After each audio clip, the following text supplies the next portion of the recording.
ఇంటిపై లేదంటే వ్యక్తిగతంగా ఎవరిపైనైనా ఇష్టం వచ్చినట్టు మాట్లాడితే అంబటి రాంబాబు పరిస్థితే రిపీట్ అవుతుంది అంటూ హెచ్చరిస్తున్నారు ఎమ్మెల్యే గల్లా మాధవి. కార్యకర్తలు ఆగ్రహించారని, అన్ని వర్గాలకు చెందిన వారు రాంబాబు ఇంటికి వెళ్లి నిలదీశారని చెప్తున్నారు. అసలు అంబటి క్షమాపణలు చెప్పి ఉంటే పరిస్థితి ఇక్కడ దాకా వచ్చేది కాదు అని అంటున్నారు గల్లా మాధవి. రంగా గురించి మాట్లాడితే కాపులే మరోసారి అంబటి ఇంటిపై దాడి చేస్తారు అంటూ హెచ్చరిస్తోన్న ఎమ్మెల్యే మాధవితో మా ప్రతినిధి శివ ఫేస్ టు ఫేస్. చంద్రబాబుపై మాజీ మంత్రి అంబటి రాంబాబు చేసిన వ్యాఖ్యలు ప్రస్తుతం ఆంధ్రప్రదేశ్లో హాట్ టాపిక్గా మారిన ప్రస్తుతం ఈ అంశాలపై మాట్లాడేందుకు ఎమ్మెల్యే గల్లా మాధవి మనతో ఉన్నారు. మనం ఏంటి అసలు అంబటి రాంబాబు చేసిన వ్యాఖ్యలను ఎట్లా తీసుకుంటారు? ఇది ఖచ్చితంగా ప్రజాస్వామ్యాన్ని కంప్లీట్గా మనకి భ్రష్టు పట్టించడం అని చెప్పొచ్చు. ఈరోజు ఒక రాష్ట్రానికి ముఖ్యమంత్రిగా ఉన్న ఒక వ్యక్తిమైన అనుచిత వ్యాఖ్యలు చేయడం అనేది ఎంతవరకు సమర్థనీయతనో నేను ప్రజలందరినీ అడగదలుచుకున్నాను. అదేవిధంగా ఈరోజు ఏదో 5 రూపాయల కకృతిపడ్డ ఒక పేటీఎం బ్యాచ్, లేదంటే గంజాయికి పాల్పడిన వివేకం కోల్పోయిన వ్యక్తులు చేస్తున్న కమెంట్లో అయితే వాటిని పట్టించుకునే పరిస్థితి లేదు. అలా కాదు, ఆయన మాజీ మంత్రి, ఈ రోజు కూడా యాక్టివ్గా వారి పార్టీ నుంచి ఉన్నారు, ఇన్ఛార్జ్గా ఉంటున్నారు. అలాంటి ఒక వ్యక్తి గౌరవ చంద్రబాబు నాయుడు గారి గురించి లేదంటే ఒక సీఎం గురించి మాట్లాడిన మాటల్ని ఎలా సమర్థిస్తారు? కాబట్టి మేము ఖచ్చితంగా దానికి క్షమాపణ కోరాము. అంతకుమించి మేము కూడా ఏమీ చేయలేదు. ఆయన క్షమాపణ చెప్పి తీరాలి అని చెప్పి డిమాండ్ చేయడం జరిగింది.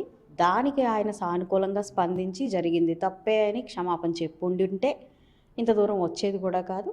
ఒక సీఎంని అనడం మన చట్ట విరుద్ధం. అది మనకు బిఎన్ఎస్ యాక్ట్ ప్రకారం 2 ఏళ్ల జైలు శిక్ష, అదేవిధంగా మనకి ఫైన్ వేయబడే ఒక లా ఉంది మనకి. దాని ప్రకారంగానే పోలీసులు కూడా అరెస్ట్ చేయడం జరిగింది. మేము కూడా ఒక సీఎంని అలా అనడం మరి రాష్ట్ర ప్రజలకి ఏం మెసేజ్ ఇస్తున్నారు అన్న ఒక ఉద్దేశంతో దాన్ని ఖండించడం జరిగింది. ఆయన దగ్గర నుంచి క్షమాపణ అడగడం జరిగింది. అంటే ఆయన మీడియాతో మాట్లాడుతూ కూడా చంద్రబాబును అనటం తప్పే, అయితే నేను మామూలుగానే సాధారణంగా మాట్లాడాను, కావాలని మాట్లాడలేదు అని చెప్పి కూడా ఆయన మాట్లాడాడు. ఈరోజు ఆడవాళ్ళని కించపరుస్తూ మాట్లాడడం, లేదంటే బూతులు మాట్లాడడం, ఒక లాంగ్వేజ్లో మామూలుగా మనం మాట్లాడుకునే వ్యవహార భాషలో చాలా సరళమైన వర్డ్స్ లాగా ఈరోజు మారిపోయినాయి. అంటే బూతులు మాట్లాడడం అనేది ఒక సహజ సిద్ధమైన భాషలాగా మారిపోయింది. ఆయన్ని మాట్లాడలేదు, ఈయన్ని పేరు ఉచ్చరించి మాట్లాడారు. ఆయన క్షమాపణ చెప్పింది కూడా ఇలా మాట్లాడడం తప్పే అనింది కూడా నేను ఒక స్థాయిలో ఉండి మాట్లాడుండకూడదు అనే తప్ప, గౌరవ చంద్రబాబు నాయుడు గారిని నేను ఏమీ అనలేదని మళ్ళీ దాన్ని కవరప్ చేసుకోవడమే తప్ప పేరు ఉచ్చరించి అక్షరాలు ఆయన మాట్లాడిన మాటలు యావత్ ప్రజలందరూ, రాష్ట్ర ప్రజలు, కంప్లీట్గా ప్రపంచ ప్రజలందరూ కూడా చూశారని చెప్పుకోవచ్చు. ఈరోజు దానికి కౌంటర్ ఫైల్గా మేము క్షమాపణ అడిగాము. బహిరంగ క్షమాపణ చెప్పు ఉండాల్సింది. మమ్మల్ని ఏం చేయలేరు, లేకపోతే మా ఇంట్లో కుక్కను కూడా ఏం చేయలేరు అని చెప్పి అహంకారపూరితమైన భాష మాట్లాడాల్సిన అవసరం లేదు. నిజంగా చంద్రబాబు నాయుడు గారిని అన్నాను, ఇది తప్పు అయిపోయింది, నేను నోరు జారాను అని చెప్పి కనుక మా ముందు చెప్పుండుంటే ఇంత దూరం కూడా వచ్చేది కాదని నా అభిప్రాయం. అంటే మీ నియోజకవర్గంతో పాటు గుంటూరు సంబంధించిన చాలామంది వ్యక్తులు కావాలనే తనపై, తన కార్యాలయంపై దాడికి పాల్పడ్డారు, టీడీపీ నేతలు గూండాలుగా వ్యవహరిస్తున్నారని చెప్పి ఉదయం నుంచి వైసీపీ నేతలు విమర్శలు చేస్తూనే ఉన్నారు. ఈరోజు క్షమాపణ చెప్పాలి అని చెప్పి మేము డిమాండ్ చేయడం జరిగింది. మహిళలం అందరం కూడా వెళ్ళడం జరిగింది. కార్యకర్తలు ఒక ఎమోషన్లో ఉంటారు. ఇప్పటిదాకా చాలా భరించున్నారు. మీరు ఎన్నో మాట్లాడారు. మీరు మా మంత్రులని మాట్లాడతారు, మా కేంద్ర మంత్రుల్ని మాట్లాడతారు, ఎమ్మెల్యేలని మాట్లాడతారు. మేము ఎప్పుడు దేనికి రియాక్ట్ అవ్వలేదు. ఖచ్చితంగా మా అధినాయకుడిని మాట్లాడుతున్నప్పుడు, మా లోకేష్ అన్నని మాట్లాడుతున్నప్పుడు దాన్ని ఈజీగా తీసుకోవాలి అని అంటే ఒక ఎమ్మెల్యేగా నేను చాలా సంయమనం పాటించి క్షమాపణ అడగమని చెప్పి కోరాను. కార్యకర్తలు అలా ఉండరు, ఎంతో ఎమోషన్ ఫీల్ అయ్యి ఉంటుంది.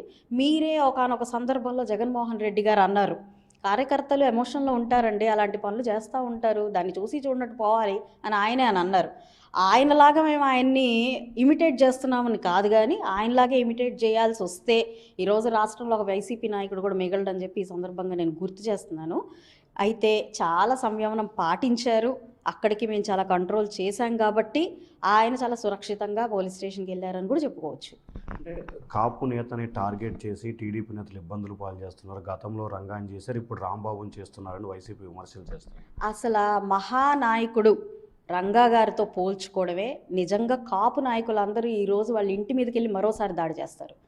రంగా గారు ఎక్కడా, ఈయనెక్కడా, ఇలా ఆయనతో ఈయన పోల్చుకోవడమే ఫస్ట్ చేసుకుంటున్న నేరం ఇది. మరొకటి, తప్పు జరిగింది అన్న కాన్సెప్ట్ ఇక్కడ, తప్పు చేశాను అన్న కాన్సెప్ట్ ఇక్కడ కులాలు మళ్ళీ మతాలు తీసుకురావాల్సిన సందర్భం ఉందా?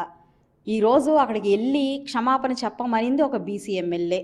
నాకు సహకరించిన నా కార్యకర్తల్లో ఓసీలు ఉన్నారు, బీసీలు ఉన్నారు, అందరూ ఉన్నారు. లోపలికి వెళ్ళి ఆయనతో మాట్లాడింది కాపు నాయకురాళ్ళు ఉన్నారు, కార్యకర్తలు ఉన్నారు.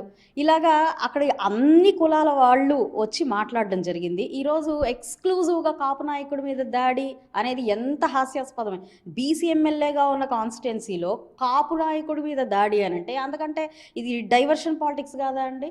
అంటే ఒక తప్పు చేసి దాన్ని ఎలా కవరప్ చేసుకోవాలి అని అంటే ఒకసారి బీసీ నాయకుడి మీద చేస్తారా, అతను ఎవరో అరాచకాలు అక్రమాలు చేసి అతన్ని అరెస్ట్ చేస్తే బీసీ నాయకుడిని అరెస్ట్ చేశారంటారు. అంటే అతను చేసిన తప్పు కాదు, బీసీ నాయకుడిని అరెస్ట్ చేశామంటారు.